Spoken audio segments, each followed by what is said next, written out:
Hey everyone, this is Schleicher, and I'm here to tell you about the sequel to one of the games that I call the best of 2015. Now, I really enjoy cooperative games and I enjoy deck building games. Now, while there aren't that many of the two combined, there are a couple of them out there, and one of them is Xenoshyft Onslaught. Now, the sequel is called Xenoshyft Dreadmire, and Cool Mini or Not has actually come out with that this year. Now, it is another cooperative deck building game, but it has made some improvements and changes that I feel actually enhance the experience. So, what changes have been made? Well, let's take a look and find out. So, one of the things I would like to mention is the box for Xenoshyft Dreadmire. It's very similar to the original Xenoshyft Onslaught, and you can fit everything in there pretty well. You have your dashboards and the rule book, and then your lanes right here. But here are the cards. So they don't really sit in there very well to keep them separated. You can see that there's definitely some cards that have fallen in, and there's no real good way to put them back into the box. And if you want to put it up sideways, so that it's vertical, all of your cards can easily spill. So that's something to definitely keep into consideration when you get this. It's unfortunate that such a good game has such a poorly designed insert. So here's your typical setup for a game of Xenoshyft Dreadmire. It's very similar to the one for Xenoshyft Onslaught. You'll notice that your attack lane here is the symbol of the brood. And up here you have a dashboard for your base hit points, which is base health of 15 and 15 hit points per additional player. So you just use the defense tokens for tracking your health for your base. And then you notice here too that I've put a defense token to the side here to determine which round we're on. So on the left here, I've placed my dashboard for the different troops, and as you'll see, you have your Wave 1 troops, your Wave 2 troops, and your Wave 3 troops, as well as the cards for your Xenosanthum. Of course, if you've played the previous game, you know that that's your resources for the game. Now, as you go up in waves, you're able to get more powerful weapons and more powerful troops, but they're also more expensive to get. So you want to keep that in mind when you're purchasing these. Now, one thing that is good about troops or any cards you purchase is that they go straight to your hand when you get them. So these here are the items that you have, and you have 9 different stacks of them, and if one of them gets depleted, you go ahead and refill it with a different item. And there are different ones like armor and items and weapons, and you'll see that the icons down at the bottom will give you an idea of what kind of equipment they are. If it's something that you equip, which is the wrench symbols there, or if it's an instant, like in this case here, this one has both. And you can only carry, or each troop, can only carry one of each different symbol. So a troop wouldn't be able to have both of these to be used, although since that's an instant, they wouldn't actually have any equipment. Only equipment gets equipped. So these are 9 of the different ones that you have. There are many more.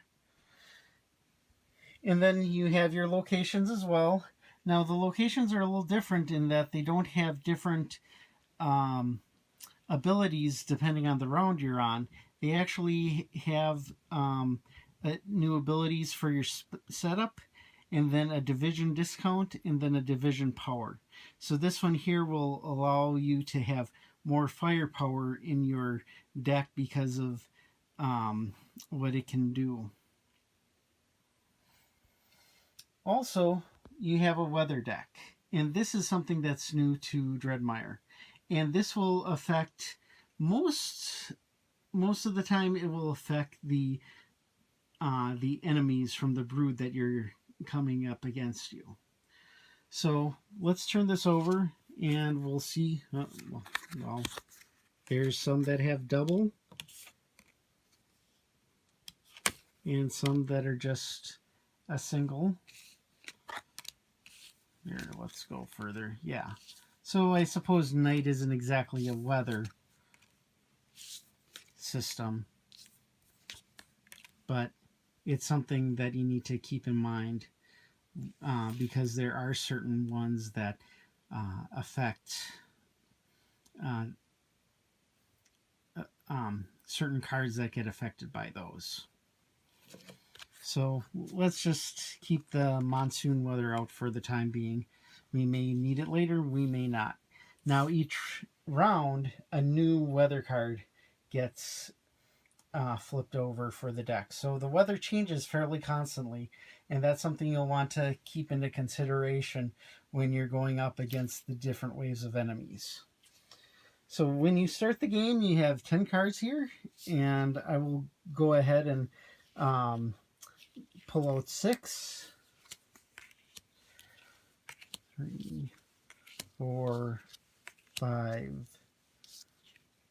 and 6.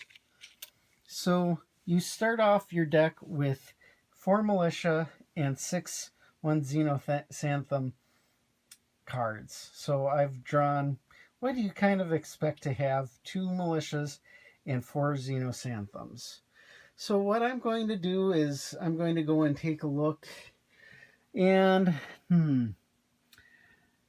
there's a ranger here, so I think that I may go ahead and take one of those and put that in my hand, because we'll definitely need more than just 2 militia to fight. And I think I want a weapon, so I will go ahead and take the, well, I was originally thinking about taking the Stalker's Edge, but that's an instant, so it doesn't carry on the whole time. Let's go and let's see. Maybe I'll take this Hercules armor. Oh, but that's a 4, so I can't do that. I'll take the Stalker's Blade and use that there. So now I'm going to go, and my Xenoshymphum has been used, so I'm just going to go ahead and keep those away. Then I'm left with the militia, the 2 militia, and the ranger. So I'm going to go ahead and fill up my lane with the militia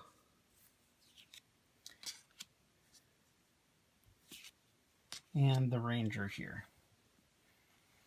And that way, this here is an instant. So I'll remember to hold on to that and use that. So now we're in wave 1, and in round 1, in the first round of each wave, you only actually put out 3 of the enemy instead of the full 4. So that's going to be a little bit easier to handle than the original game that just sent out 4 at you for every round. And then the other thing is that for round 2 of each wave, you put out a 4th, and then in round 3 of each wave, you have bosses that can possibly come out. And the more players that you have, the more you shuffle back into the deck. So now you aren't going to get hit very hard or as hard if you get an entire boss. You just have to worry about regular enemies, which are still pretty tough here in this game. And you'll notice with all the graphics here, it has a very swamp type look to it, a very wet look, a marshy look to everything. So it's definitely very thematic, especially when you take a look at the enemies here. So let's take a look at the first one that we have. Okay, this is a Death Gripper Charger. So If this enemy ever suffers damage that doesn't kill it, immediately discard it and deal the base 3 damage. So we're going up against our militia here. He only has 1 hit point and 2 attack. So there's the attack, there's the defense. Very similar here, the attack and the defense. So we'll go ahead and those two fight, and the attacks are simultaneous unless the cards say differently. So here, it only suffers 2 damage here, so we put on 2 here, and then this guy suffers 1 damage here, so he gets killed and goes back into our discard pile that we'll put right there. So now it's as if the enemy ever suffers damage that doesn't kill it, immediately discard it and deal the base 3 damage. So this gets discarded and the base gets 3 damage, so we are down to 27 here. Okay, after the next attack, we move those up. The militia moves up, as well as the ranger, so we still have 4. We flip this over. Okay, so this is another attack, and it has a monsoon, and if we take a look at our weather, it's a monsoon, so we have to deal with that. So the first time this enemy attacks, it deals its damage before troops attack. So that means the Ripper Eel gets to attack the militia before the militia gets to attack back. So he gets attacked with 3. He only has 1 health. So I end up destroying him.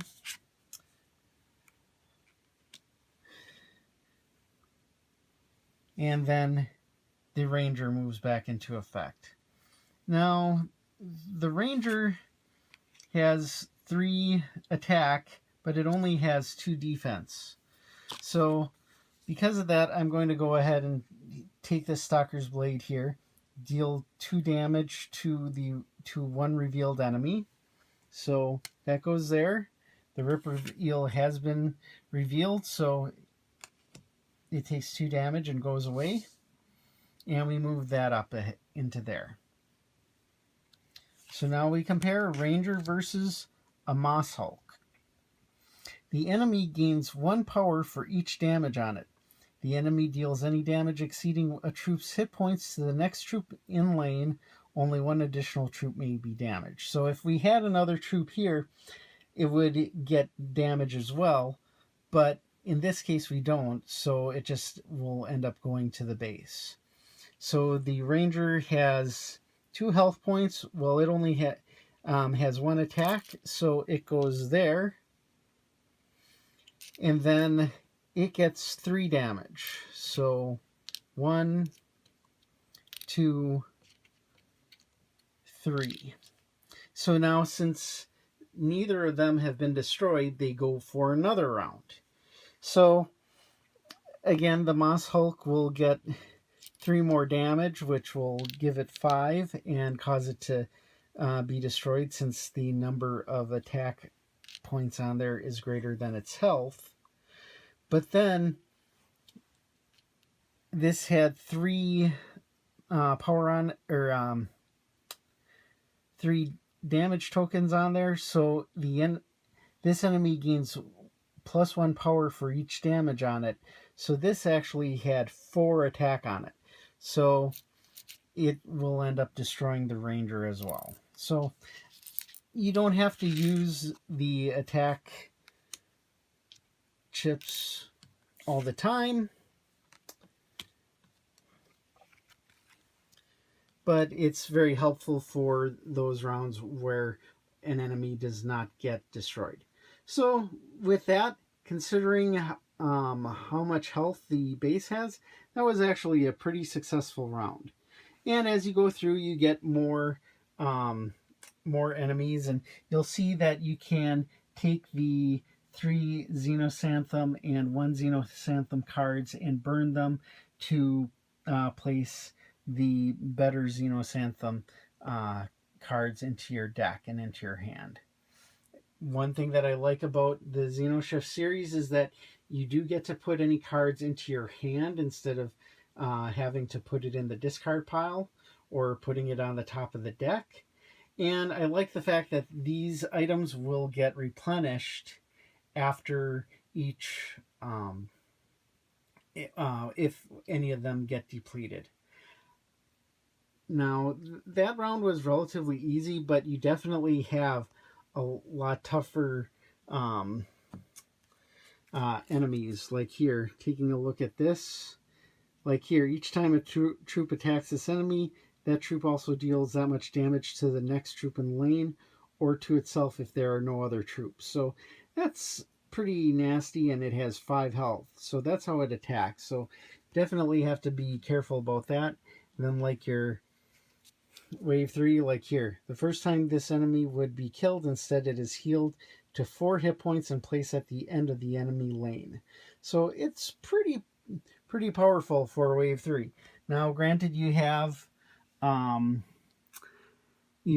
different attacks for these troops that will also give you more strength. You take a look; they have much higher attack and health points, but don't think that this is not going to be difficult, because this is a game just like Onslaught that is going to chip at you and chew you up and spit you out if you aren't prepared the right way for it. However, I do like the new changes that have been made to the game. You don't have as much downtime or thinking in Dreadmire as you did in Onslaught, and you can mix the two together. Now, granted, you aren't going to have weather cards in Onslaught, but you aren't going to have as many choices to make, because you aren't going to have the